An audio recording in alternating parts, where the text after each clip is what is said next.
Before getting into today's stories, I'd like to take a moment to thank this video's sponsor, Pi.org. If you're anything like me, then that means you can't stand browsing the web with annoying pop-ups and ads constantly clogging up your screen. We've all heard of ad blockers, but the one that I've been using lately is Pi.org, which is a superior ad blocker that sweeps away all those annoying pop-ups and ads, including those annoying cookie pop-ups from websites wanting to collect your information. This is how websites are able to show you ads centered around what you've been Googling. A cool feature is visual mode, which allows you to watch all of the ads on the page you're on actually disappearing to let you visualize how much space you're saving. In my opinion though, the coolest part of Pi.org is the Rewards for Ads program, in which when you enable it, you can earn cash back for seeing Pi-approved ads. And you'll also receive cash back when making a transaction through a cashback offer while online shopping. So for a genuinely better ad-free experience, just go to pi.org/Mr. Nightmare, click Add to Chrome, and just follow the on-screen steps to complete the setup. And also add the Pi Shopping Companion extension for coupons, cashback, and rewards.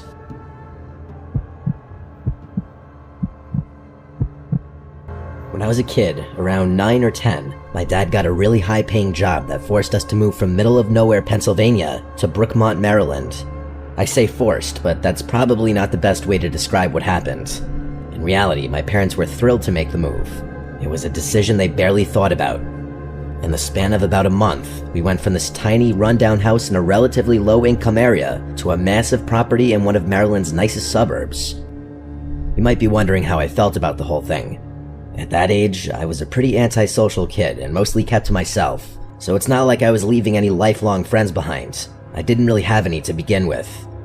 Years later, my parents would tell me that the prospect of giving me a fresh start was one of the reasons they were so willing to uproot our entire lives, but that's neither here nor there. The move didn't bother me much, and I was able to adjust pretty quickly. It's not like adjusting was very difficult given the circumstances though.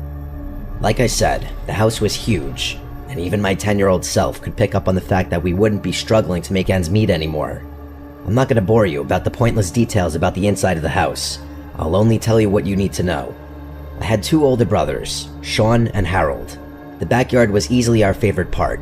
It had a big plot of twisting hedges that made for perfect games of hide and seek, tag, or whatever else we came up with. But the best feature by far was the treehouse at the right edge of the property. Each house on the block was separated by a decently large cluster of tall trees, and the treehouse was situated directly within that patch. I say treehouse, but it was more like a tree castle. It wasn't your dad's run-of-the-mill weekend project.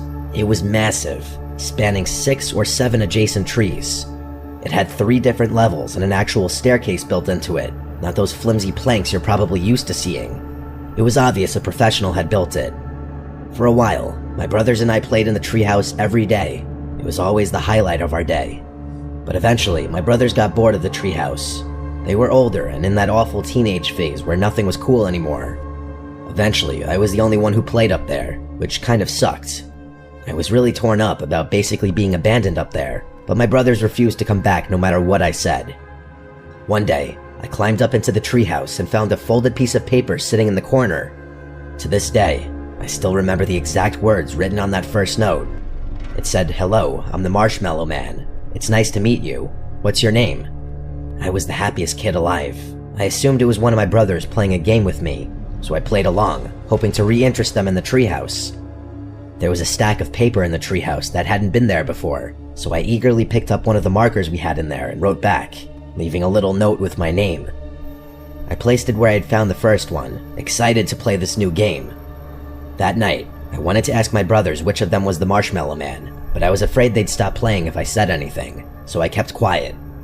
For the next few days, I'd come home from school and run straight to the treehouse. Each time, there'd be another note waiting for me.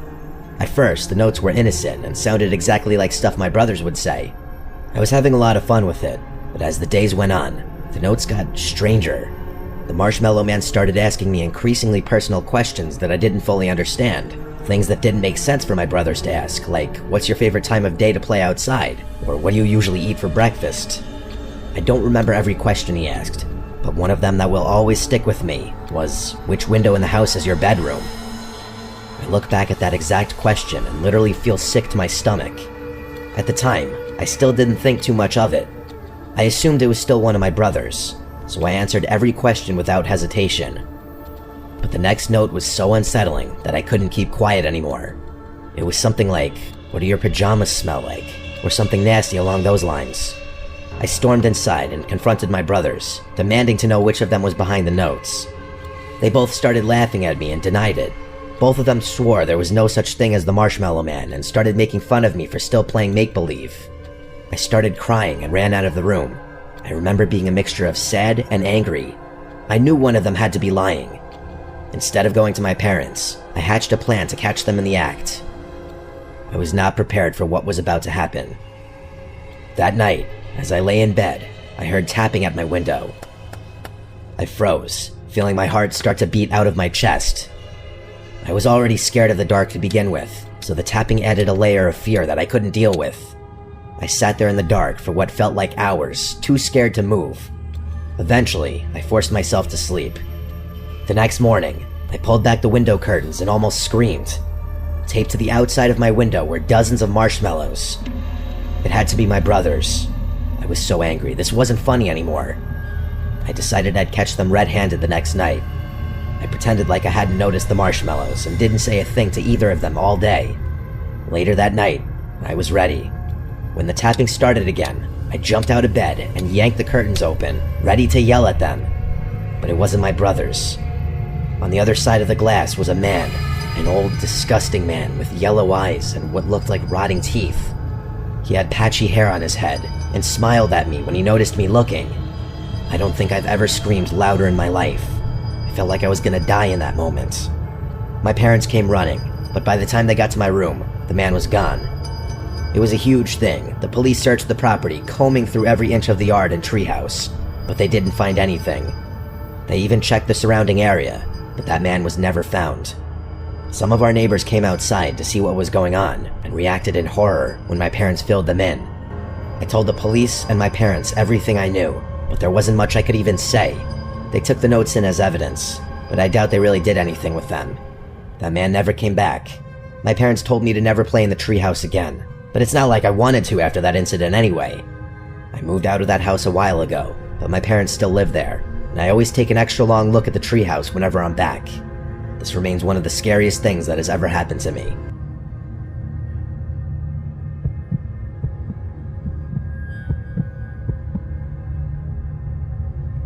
This memory has been on my mind a lot lately. My youngest son Luke just went off to college, and while I'm proud of him, the house feels quieter than it ever has before. Too quiet, if I'm being honest. It's funny, when the kids are young, you dream of peace and quiet, but when it finally comes, it's not as comforting as you thought it would be. I don't know why, but his going away unlocked a part of my brain that honestly forgot about what I'm about to tell you. People have told my wife and I that it's normal to be thinking a little extra about memories from my kid's childhood at a time like this, so I guess it's not too surprising.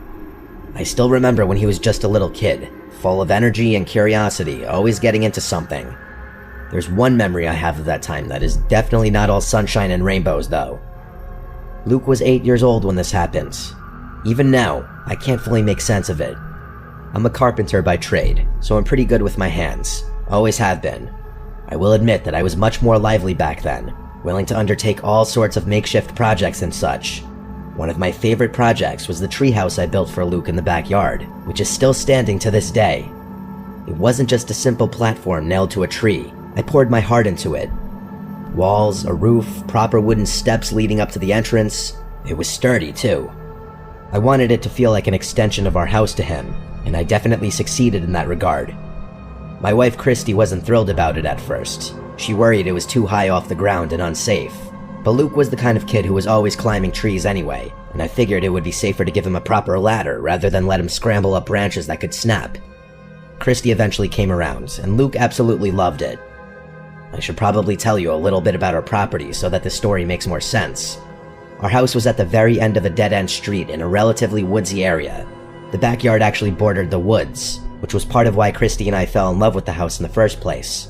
It was private and peaceful, and we're kind of people that like keeping to ourselves. I still laugh when I think about all the times friends and family members have gotten lost trying to find our house. The yard wasn't huge, but I could clearly see the treehouse from our bedroom window, which was one of the deciding factors when I was determining where to build it. I wanted to be able to keep an eye on it should Luke hurt himself or something like that. I couldn't actually see inside of it because of the walls, but I had a perfect view of the steps leading up to it. From what I remember, Everything was relatively normal for a pretty long time. Luke spent what I considered a normal amount of time playing in the treehouse. His older brother had kind of outgrown that phase, so Luke mostly played by himself in there. I can't remember exactly when, but at one point he started talking about an imaginary friend named Jake.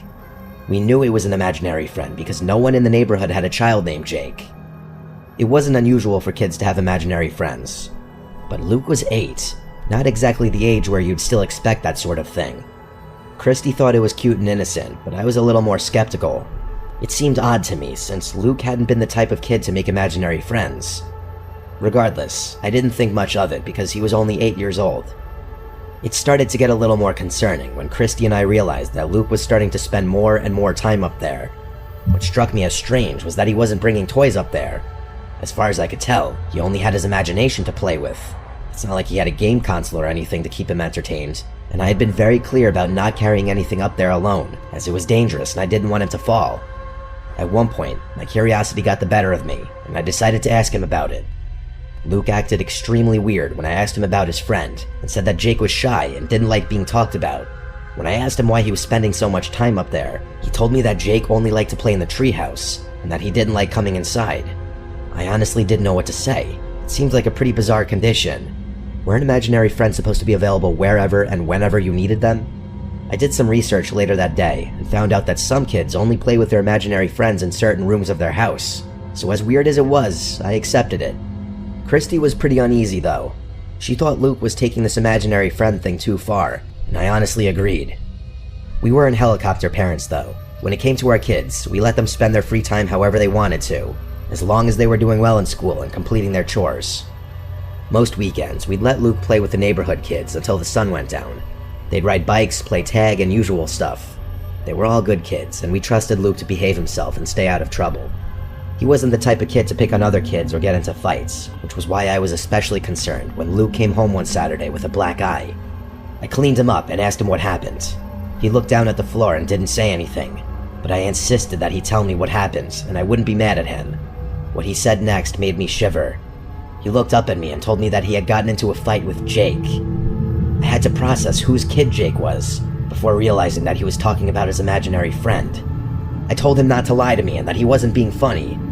Instead of fessing up, Luke just started crying and ran to his room. Christy was convinced he'd gotten into a fight with one of the neighborhood kids and didn't want to admit it. I agreed with that. She wanted me to take down the treehouse right then and there, but I couldn't bring myself to do it. That treehouse had taken weeks of hard work, and the thought of tearing it down didn't sit right with me. I told her that I'd talk with Luke and tell him that he was taking things way too far. Luke refused to come out of his room or talk to me for the rest of the day, so getting something out of him wasn't going to happen. The next day, I decided to investigate.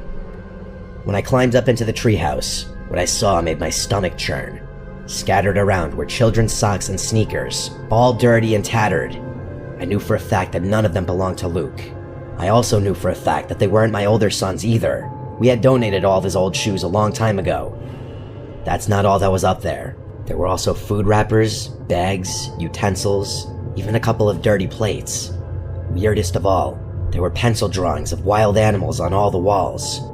There was a fox, a bear, some deer. I don't remember all of them, but I do remember that they were all animals. The one that stood out to me the most was what appeared to be a gigantic spider with a face that was just completely penciled over. It was just downright freaky. I immediately climbed down and asked Luke about the treehouse.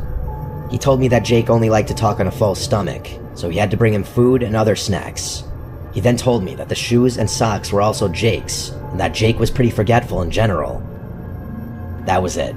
From that moment on, I forbade Luke from going into the treehouse. I knew he was still lying to me, and I wanted to punish him until he admitted to it. I was 100% sure that Luke had found those things around the neighborhood and was making up stories to cover it up. Christy was worried about Luke's mental health, and I was too. We thought about consulting a professional should things continue, but one evening, I saw something that changed everything. I was looking out the bedroom window when I spotted movement near the treehouse. At first, I was livid that Luke was disobeying me, but then I realized what I was looking at. A sickly, frail-looking child was climbing down the treehouse steps. It wasn't Luke. He didn't look like any of the kids from the neighborhood either. His clothes were dirty, and he moved like he hadn't eaten in days. I ran outside, yelling for that kid to stop. As soon as I opened the back door, the boy darted into the woods. I chased after him, but he was freakishly fast. Within seconds, he disappeared into the trees. Christy called every parent in the neighborhood, but all their kids were accounted for. We called the police, who searched the woods thoroughly for over an hour but found nothing. No missing children had been reported in the area either. The whole thing was beyond explanation. With my consent, the police questioned my son about that kid, and what he told them was horrifying.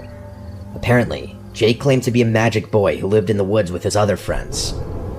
His friends were supposedly all animals, as he called them bear, fox, and names like that. Every time Jake would come to visit my son, he'd beg him to leave his family behind and join him in the woods with the rest of his friends. He'd then get mad when Luke would refuse and make these strange noises. I don't know why Luke never told me any of it, and there was a part of me that felt responsible for putting him in danger like that. The police conducted a full search of the woods but never found a thing. We never saw Jake again after that. Christy has always been incredibly superstitious and theorized that Jake wasn't real. I don't believe in stuff like that, but the way she talks about it always gives me an unsettling feeling. I honestly don't know which explanation is freakier, the fact that some paranormal entity was interacting with my son, or the thought that there might be woods folk lurking around somewhere in the forest behind my house.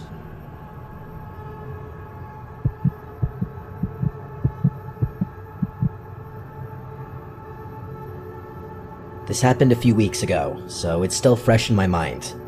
I live in a quiet suburb in Delaware, but I'm a sophomore in college out in California. This happened during fall break in October, when I was back home for a few days. I come home every chance I can, which honestly always feels a little bittersweet. I love seeing my parents, but they're really traditional, which can be suffocating. One of the things that drives me crazy is how uptight they are about weed. Even though it's recently been legalized here, they'd lose their minds if they knew I smoked. They've never really gotten used to the idea that I'm an adult now. I can't really understand their position on the whole thing, but at the end of the day, they are my parents, and I would never disrespect them, especially while I'm under their roof. Whenever I'm home, I have to sneak around to avoid getting caught. I hate to admit it, but sneaking around my parents is a skill I've mastered over the years. I can't even count the number of times I've snuck out of the house late at night, let alone all the other mischievous shit I used to do. My dad has the nose of a bloodhound, so smoking inside isn't an option. Thankfully, my old treehouse is still standing in the front yard. My parents built it for me when I was a kid, and even though it's weathered and creaky in some spots, it's held up surprisingly well. It's high enough in the trees that it's basically hidden from view, especially from the house. From up there, I can see everything: the yard, the street, some windows of the house, but no one can see me unless they know exactly where to look. When I was younger, that treehouse was the place I went when I needed to escape, which, if you knew what I was like as a child, was relatively often.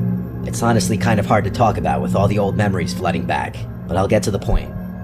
On the Saturday before I was supposed to fly back to school, my parents were out at some banquet or something that was going to run late into the evening. I knew they wouldn't be home for hours, but I didn't know exactly when they'd be returning. I didn't want to risk getting caught in the backyard, so I climbed up into the treehouse with my stash just to be safe. It was chilly out, and I could see my own breath in the air. I have this theory that cold weather induces more nostalgia, but that might just be me. It was quiet and peaceful up there, and it was nice being the only one around. I've always liked being up high too, so that definitely added to the experience. I watched the sunset as I thought about school, excited to go back. By the time I finished, it was mostly dark outside, meaning I had timed things just right. That's when I noticed it. As I was panning my eyes across the yard, a light turned on in the house. I froze, knowing I was the only one home. My heart started racing as I stared at the window, feeling that instinctual sense of fear that only arises from true danger. My field of vision began closing in around that single source of light, as if it were drawing me in.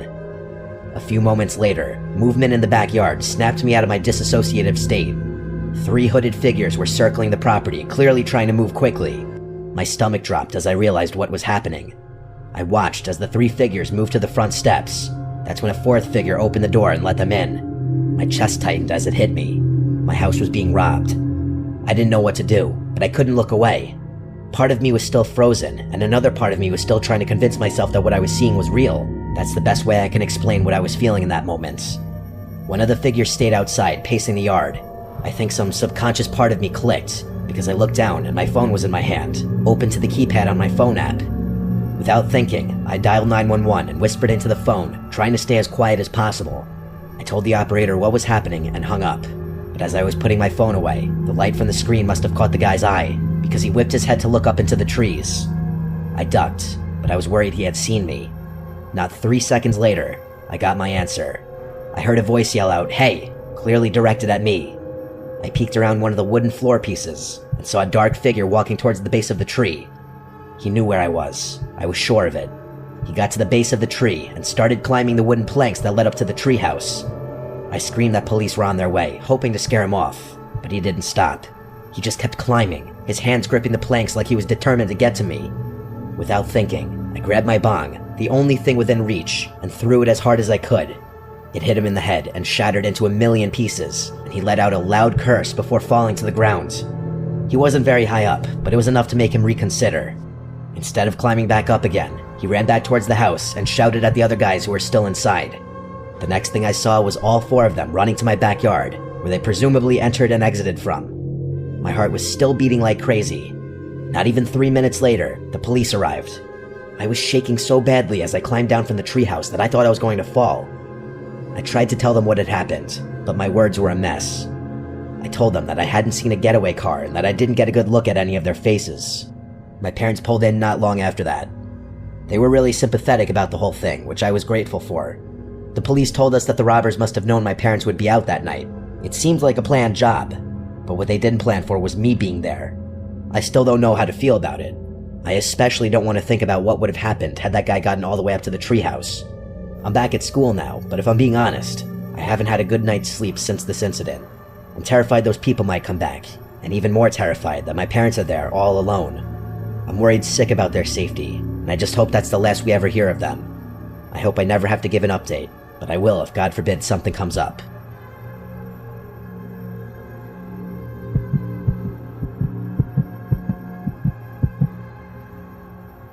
When I was a kid, I had a very nightmarish experience at my childhood home. My family moved to this house when I was like 4, so I really don't remember anything of the house we lived in when I was born. We lived in what I call my childhood house from when I was 4 to when I was 14, so exactly 10 years. I loved that house. I have very good memories from growing up there. We moved out of state when I was just beginning high school, which was a nightmare in of itself, but that's nothing to do with this story. In the backyard of my childhood home was a treehouse. It was built by the previous owner for his kids. Believe it or not, when my parents viewed the house, a major selling point was the kid-friendly nature of the house and the backyard for my older brother and I. My brother Kyle is 2 years older than me, so he was 6 when they bought the house. And my brother and I apparently were very excited over the treehouse aspect in the backyard, according to my parents. My brother and I would play in the treehouse with friends we'd made over the years. But as the years passed, I would stop playing in the treehouse like that at a certain age. By the age of 12, I was obviously not playing in the treehouse anymore, but I was admittedly a troublemaker around this age, and I would often get in trouble with my parents. I'd get grounded often, and in general I'd just throw a lot of temper tantrums, and there would be a lot of yelling in the house.